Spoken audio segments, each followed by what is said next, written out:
Hello दोस्तों, नमस्कार। स्वागत है आप सभी लोगों का स्टडी आईक्यू पर। आईक्यू के साथ आप लोग जुड़ चुके हैं। मैं शिवम सरदार, एक और विषय पे, एक और टॉपिक पे बात करनी। तो आप चाहें तो इंस्टाग्राम, फेसबुक या टेलीग्राम के माध्यम से मेरे साथ कनेक्ट कर सकते हैं। कोई भी आपका डाउट है, कोई आपकी क्वेरी है, आप मुझसे यहाँ पर। जिस विषय पे हम बात करने वाले हैं वो दरअसल एक इंडेक्स है, एक सूचकांक है, गुड गवर्नेंस, सुशासन। गुड गवर्नेंस हमेशा से सभी डेमोक्रेटिक कंट्रीज की प्राथमिकता रही है। खास करके दुनिया के सबसे बड़े लोकतंत्र भारत में गुड गवर्नेंस, सुशासन पर हमेशा से बल दिया गया है। अब क्या ये गुड गवर्नेंस सिर्फ और सिर्फ बातों में है? क्या ये सिर्फ बुक्स में है, या एक्चुअल में जो आम नागरिक है हिंदुस्तान का, उसको ये गुड गवर्नेंस का लाभ मिल रहा है, ये सुशासन की प्रक्रिया का फायदा उसको मिल रहा है? ये जानने के लिए एक सूचकांक, एक इंडेक्स जारी होता है, और गुड गवर्नेंस इंडेक्स 2021 हाल ही में रिलीज हुआ था। विस्तार से इस पूरे के पूरे आर्टिकल के बारे में हम लोग चर्चा करेंगे। दोस्तों, अगर आप यूपीएससी सिविल सर्विसेज के लिए प्रिपेयर कर रहे हैं, studyIQ.com या StudyIQ की ऐप पर जाकर के आप बेहतरीन स्मार्ट कोर्सेज प्राप्त कर सकते हैं। तो 25 दिसंबर 2021, जो कि हिंदुस्तान में सुशासन दिवस के रूप में भी मनाया जाता है।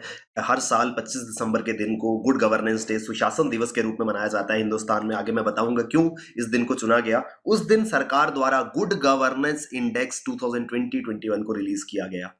ये जो इंडेक्स है, ये कौन बनाता है? ये department of administrative reforms and public grievances, प्रशासनिक सुधार और लोक शिकायत विभाग, भारत सरकार द्वारा ये सूचकांक तैयार किया जाता है। और अलग अलग पैरामीटर्स के ऊपर आधारित ये सूचकांक कुछ टूल्स की मदद से कैलकुलेट किया जाता है। ये बताता है कि प्रत्येक राज्य में, प्रत्येक केंद्र शासित प्रदेश में किस स्तर पे गवर्नेंस जो है वो हो रही है, क्या वहां के लोग उस गवर्नेंस से खुश हैं। गुड गवर्नेंस इंडेक्स एक कॉम्प्रिहेंसिव फ्रेमवर्क है जो कि विभिन्न राज्यों और केंद्र शासित प्रदेशों और उनके स्टेट्स और डिस्ट्रिक्ट्स को रैंक करने में मदद करता है। तो हर एक राज्य के लिए, हर एक केंद्र शासित प्रदेश को कुछ पैरामीटर्स के, कुछ मापदंडों के आधार पर रैंकिंग दी जाती है, जिनका एक कॉम्प्रिहेंसिव स्कोर कैलकुलेट होता है, जो बताता है कि ओवरऑल परफॉर्मेंस किसकी अच्छी है।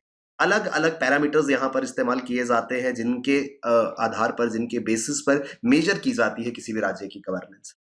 अब उद्देश्य क्या है? Objective of good governance index is to create a tool that can uniformly used across states to assess the impact of various interventions taken up by central and state government. अब good governance होती क्या है? दरअसल सुशासन की प्रक्रिया क्या है, किस प्रकार से जो आपकी चुनी हुई सरकार है वो आपके साथ में डील करती है या आपके ऊपर शासन करती है। चाहे केंद्र सरकार है, चाहे राज्य सरकार है, गवर्नमेंट की, चाहे सेंट्रल गवर्नमेंट है, चाहे स्टेट गवर्नमेंट है, उनकी कुछ पॉलिसीज हैं, जिन पॉलिसीज के आधार पर जो लाइफ है एक आम सिटीजन की, वो डिसाइड होती है। क्या ये पॉलिसीज, क्या ये सारी की सारी नीतियां लाभदायक है? क्या इनसे लाभ आम आदमी को मिल रहा है? इस चीज को जानना जरूरी था, क्योंकि अगर ये सारी की सारी नीतियां एक आम इंसान के लिए बेनिफिशियल साबित होती हैं तो अनडाउटेडली गवर्नेंस जो है वो गुड है, वहां पर सुशासन हो रहा है। तो राज्य और केंद्र सरकार दोनों की ही क्या इंटरवेंशन है, क्या हस्तक्षेप है, उनके प्रभावों का आंकलन करने के लिए इस सूचकांक का इस्तेमाल किया जाता है।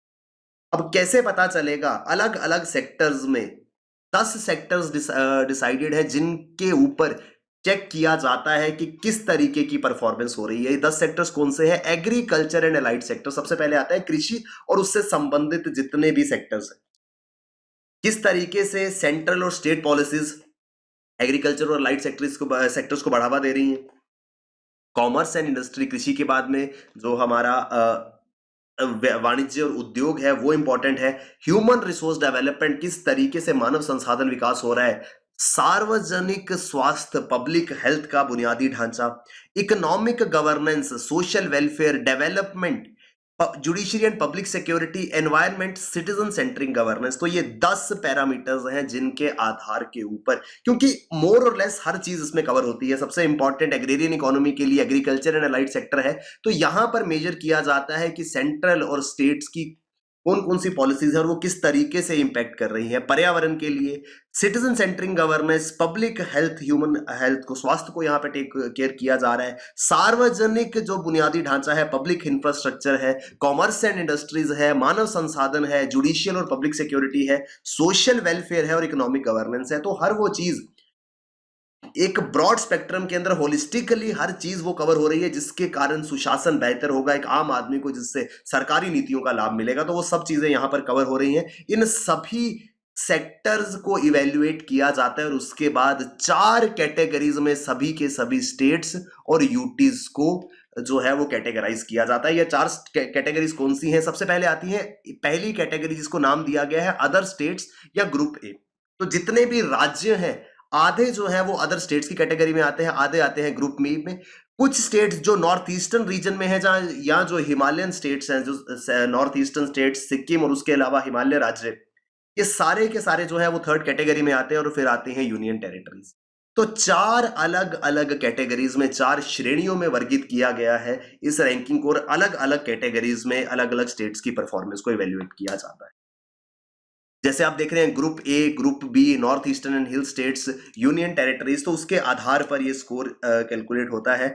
अगर ग्रुप ए कैटेगरी में कंपोजिट स्कोर में टॉप किया है गुजरात ने, ग्रुप बी कैटेगरी में कंपोजिट स्कोर में हाईएस्ट रैंक पर रहा है मध्य प्रदेश, नॉर्थ ईस्टर्न और हिमालयन स्टेट्स की कैटेगरी में हिमाचल प्रदेश और यूनियन टेरिटरीज की कैटेगरी में दिल्ली जो है वो टॉप पर रहा है। In other sectors group A, क्योंकि एक ग्रुप अदर स्टेट्स के 2 ग्रुप्स हैं, ग्रुप ए और ग्रुप बी। ग्रुप ए में जैसे मैंने आपको बताया गुजरात जो है वो composite ranking of good governance में सुशासन के इस सूचकांक में गुजरात पहले स्थान पर रहा है। ये रैंकिंग जो है वो on the basis of those 10 sectors जिनके बारे में अभी हमने बात करी थी। इंडिविजुअल सेक्टर में कौन सी स्टेट कितना अच्छा परफॉर्म कर रही है ये पूरी की पूरी कैलकुलेशन की जाती है और उस आधार पर ग्रुप ए कैटेगरी में रैंक 1 पर गुजरात है, रैंक 2 पर महाराष्ट्र और रैंक 3 पर गोवा है। अगर हम अदर स्टेट्स में ग्रुप बी की बात करें तो प्रथम स्थान पर मध्य प्रदेश है, सेकंड पे राजस्थान है और थर्ड पे छत्तीसगढ़ है। ये ग्रुप बी कैटेगरी के आउटकम्स हैं। North eastern and hill states की अगर हम बात करें तो हिमाचल प्रदेश टॉप पर है, मिजोरम सेकंड और उत्तराखंड थर्ड नंबर पर है और केंद्र शासित प्रदेशों की कैटेगरी में दिल्ली जो है वो सबसे टॉप पर आया है। तो इस तरीके से जितने भी, जैसे हम आप यहां पर देख पा रहे हैं, 10 के 10 सेक्टर्स में इंडिविजुअल स्टेट की परफॉर्मेंस को इवेल्युएट किया जाता है और बेस्ट जो भी परफॉर्मेंस होती है इंडिविजुअल ग्रुप में उनको यहां पर स्थान मिलता है। तो इस तरीके से गुड गवर्नेंस इंडेक्स कैलकुलेट किया जाता है चारों ही कैटेगरीज में। ग्रुप ए में गुजरात, ग्रुप बी में मध्य प्रदेश, नॉर्थ ईस्टर्न और हिल स्टेट्स में हिमाचल प्रदेश और यूटी कैटेगरी में दिल्ली जो है वो टॉप पर रहे।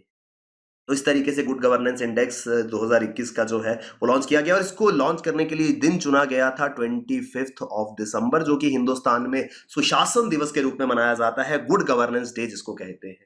तो गुड गवर्नेंस डे जो है हर साल 25 दिसंबर को मनाया जाता है। क्यों इस दिन को चुना गया? क्योंकि ये जन्म जयंती होती है देश के पूर्व प्रधानमंत्री श्री अटल बिहारी वाजपेयी जी की। तो वाजपेयी जी का जन्मदिन होता है 25 दिसंबर को और उनको as a mark of tribute, as a mark of respect उनकी जन्म जयंती को सुशासन दिवस के रूप में हिंदुस्तान में मनाया जाता है। ये पूरा का पूरा इंडेक्स जिसके बारे में हमने अभी बात करी है, ये इंडेक्स पेश कौन करता है? तो उसके लिए भारत सरकार का एक विभाग है, department of administrative reforms and public grievances, प्रशासनिक सुधार और लोक शिकायत विभाग। ये जो है ये एक नोडल एजेंसी है भारत सरकार की, जैसे इसके नाम से समझ आता है, एडमिनिस्ट्रेटिव रिफॉर्म्स और पब्लिक ग्रीवांसेस के लोगों को किसी प्रकार की कोई समस्या ना हो, प्रशासनिक सुधार हो सके, लोगों की शिकायत का निवारण हो सके, इन सभी चीजों को की देखरेख के लिए विभाग जो है वो काम करता है। It also works for redressal of public grievances relating to states in general and those pertaining to central government agencies in particular. तो चाहे राज्य सरकार से संबंधित कोई शिकायत है, चाहे केंद्र सरकार से संबंधित कोई शिकायत है, उनका रिड्रेसल करने में, उनका निवारण करने में ये बॉडी जो है वो काम करती है। अल्टीमेटली सिटीजन सेंट्रिक एक बॉडी इसको हम समझ सकते हैं, जो लोगों की शिकायतों का हल करती है, लोगों की समस्याओं को निपटाने की कोशिश करती है और यही बॉडी जो है ये गुड गवर्नेंस इंडेक्स पेश करती है। क्योंकि इसका अल्टीमेट एम क्या है कि कम से कम पब्लिक ग्रीवांसेस और लोगों की शिकायतों में कमी आ सके और जैसे जैसे सुशासन की प्रक्रिया बेहतर होती जाएगी, अपने आप जो गवर्नेंस है वो मजबूत होती जाएगी। गुड गवर्नेंस, सुशासन जो है वो देश के लोगों को मिलेगा।